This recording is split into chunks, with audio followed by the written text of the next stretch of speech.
Jalan Via Dolorosa saat di Yerusalem, seorang tak berdosa disalibkan, dicambuk, akhirnya dihukum mati di atas Kalvari.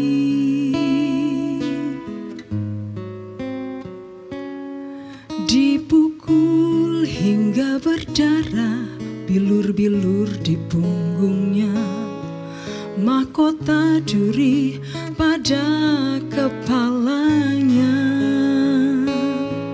Dicaci, dicemooh, diteriakan kematiannya.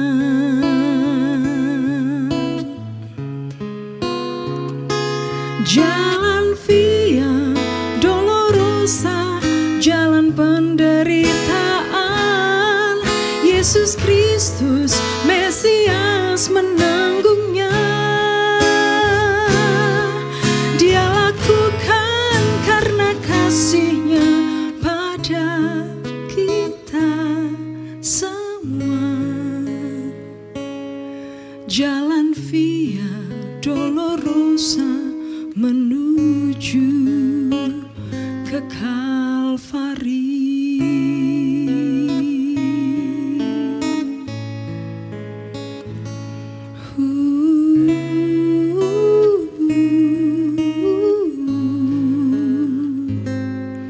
Dipukul hingga berdarah, bilur-bilur di punggungnya, mahkota duri pada kepalanya. Dicaci, dicemooh, diteriakan kematiannya. Jalan Via Dolorosa, jalan penderitaan, Yesus Kristus Mesias menanggungnya. Dia lakukan karena kasih-Nya pada kita semua.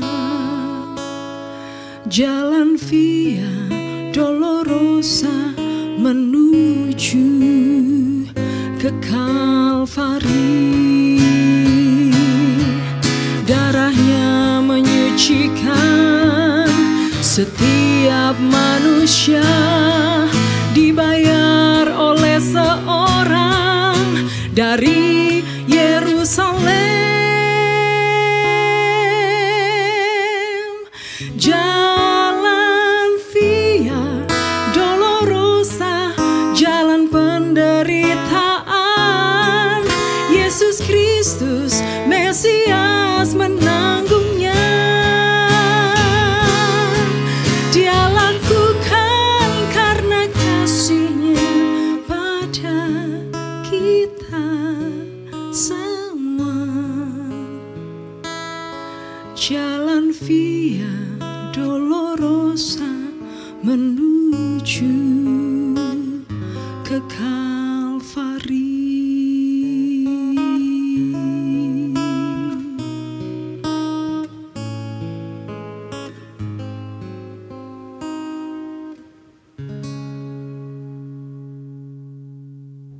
Haleluya, shalom Bapak Ibu, Saudara yang saya kasihi. Nah, pada minggu ini kita akan lanjut membahas bagaimana kita bertumbuh bersama sebagai manusia baru.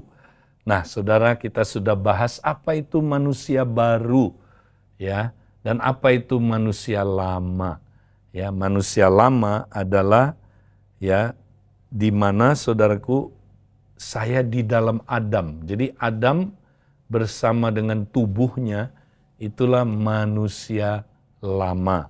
Nah, saya sudah putus hubungan dari Adam, saudara, ya, dan saya sekarang diambil dan dijadikan anggotanya manusia baru.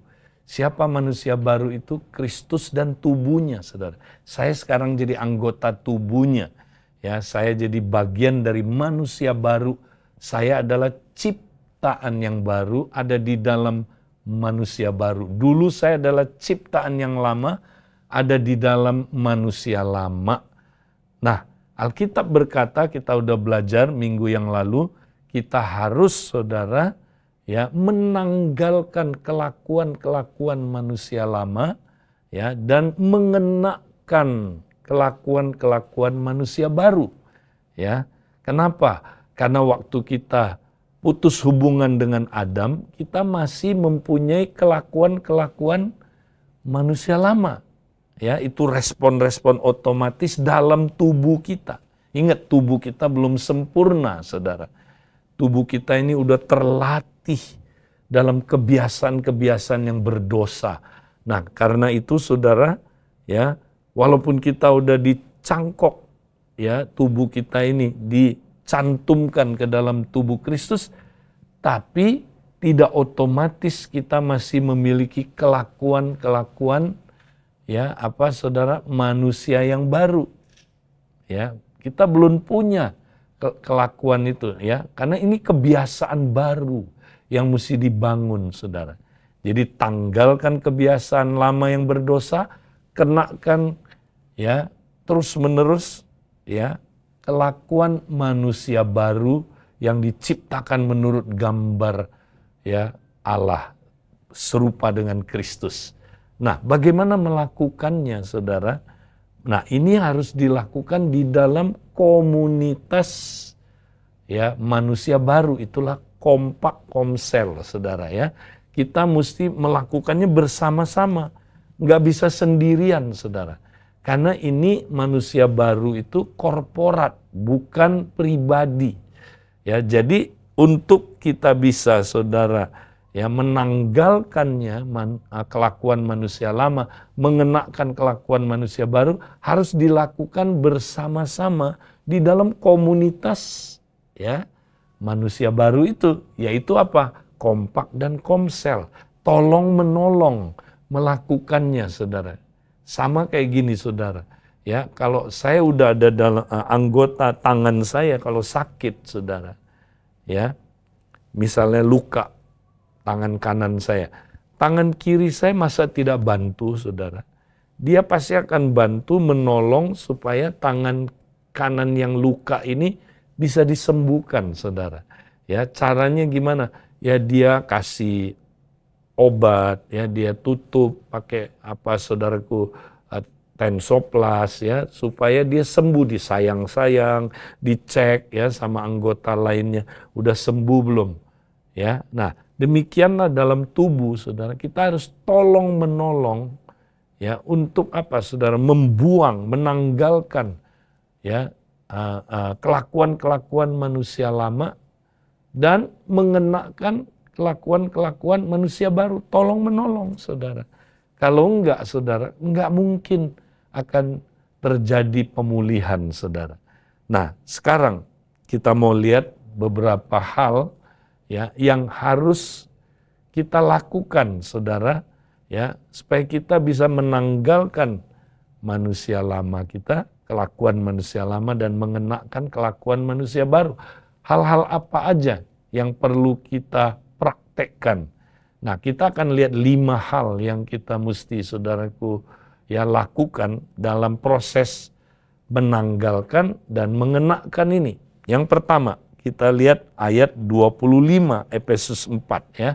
Kita konteksnya masih bahas Efesus 4. Ayat 25, karena itu buanglah dusta dan berkatalah benar seorang kepada yang lain, karena kita adalah sesama anggota. Ya, jadi saudara, yang pertama kita mesti bersama-sama dalam kompak membuang dusta. Ya, nah, kenapa? Karena dusta adalah kelakuan manusia lama. Ya, jadi tubuh kita kan belum sempurna, saudara. Udah terlatih, ya, berdusta. Jadi kita gampang aja berdusta, saudara.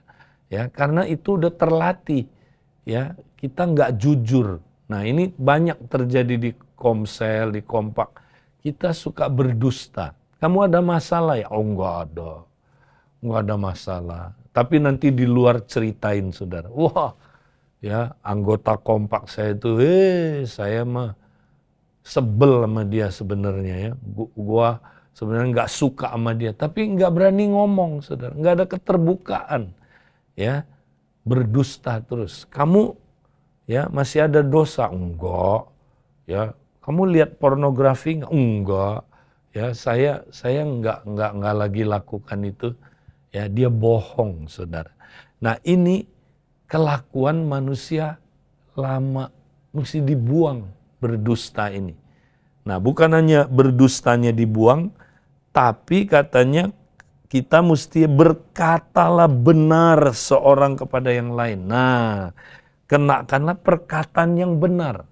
Kita mesti berkata benar, karena ini kelakuan manusia baru.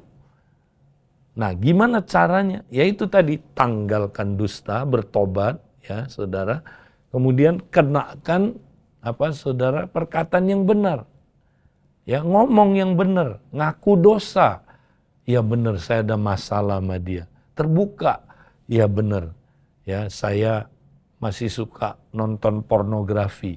Saya masih suka ya terikat dengan game misalnya. Saya masih suka ya melakukan hal-hal adiksi-adiksi yang menguasai saya. Saya sehari itu ya suka lihat medsos berjam-jam, tapi nggak suka berdoa, nggak suka baca firman. Akui ya, ini saudaraku, berkatalah benar, mengaku, terbuka, baru kita bisa pulih, saudara.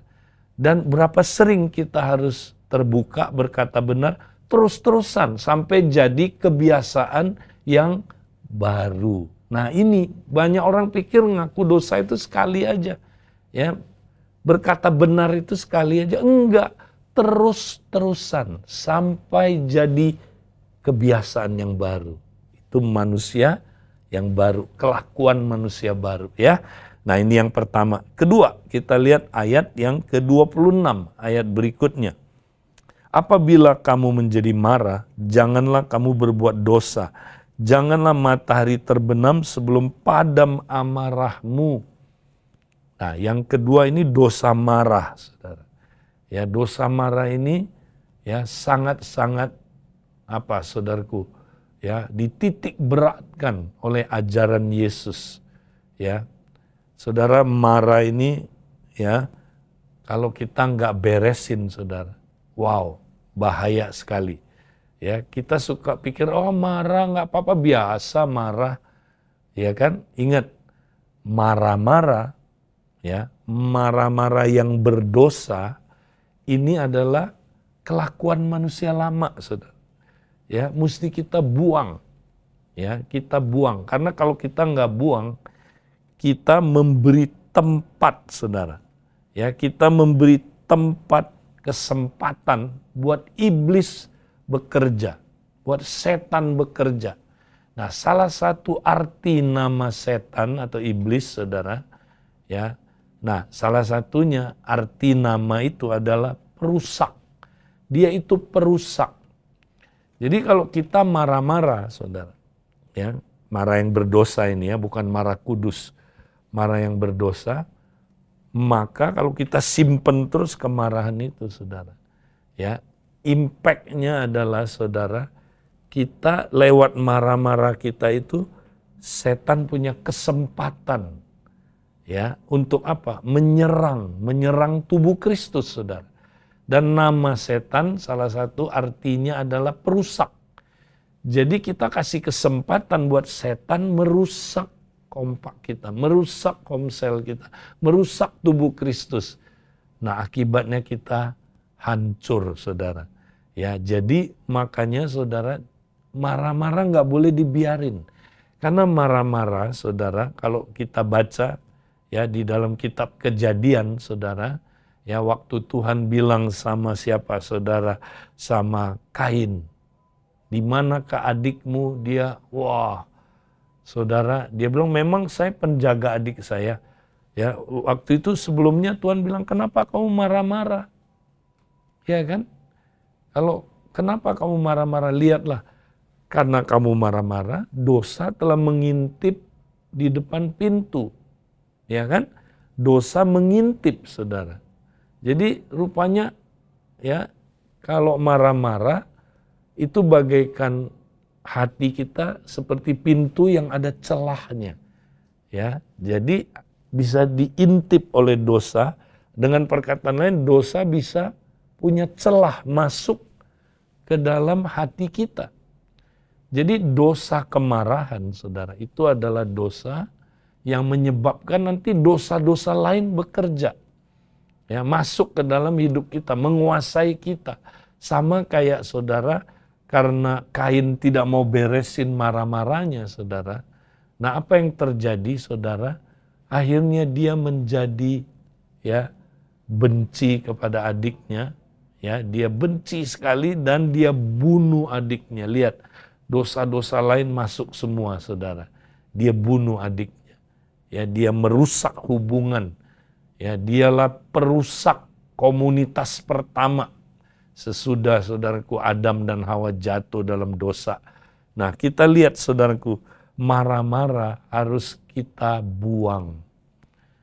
Nah, marah-marah itu saudara, itu perbuatan daging, ya. Nah, seringkali saudara, marah-marah itu ya ada pemicunya, saudara. Ya, dan juga ada penyebabnya.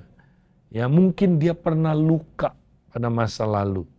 Ya, makanya saudara, tahun ini kita akan banyak membahas tentang inner healing. Kita perlu disembuhkan. Ada banyak orang marah-marah itu karena saudaraku, dia terluka pada masa lalu. Terluka oleh siapa, saudaraku? Oleh ibunya, oleh bapaknya waktu dia kecil. Nah, saudara, terluka oleh otoritas ya yang melindungi dia, diperlakukan gak adil, disakiti, saudara, sehingga dia gampang marah-marah. Nah, kalau nggak sembuh lukanya, saudara, dia terus nanti marah, kasih kesempatan buat setan, hancur. Makanya kita perlu sembuh, saudara. Sekali lagi, tanggalkan marah yang berdosa, jangan beri kesempatan tempat buat setan bekerja, merusak tubuh Kristus. Nah, ini yang kedua, dosa yang kedua. Nah, dosa yang ketiga, saudara, ya, ayat yang ke-28. Orang yang mencuri, janganlah ia mencuri lagi, tetapi baiklah ia bekerja keras dan melakukan pekerjaan yang baik dengan tangannya sendiri, supaya ia dapat membagi sesuatu kepada orang yang berkekurangan. Nah, di sini dibilang kita jangan mencuri, saudara. Karena mencuri adalah kelakuan ya manusia yang lama. Ya, itu saudaraku jangan dilakukan. Mencuri itu saudara, ya seringkali ada orang yang mencuri barang orang, mencuri milik orang, ya. Nah, seringkali ini terjadi, saudara. Kita mesti bertobat dari mencuri. Nah, bertobat itu bukan hanya membuang kelakuan mencurinya, tapi kita disuruh bekerja keras dan suka memberi kepada orang yang berkekurangan.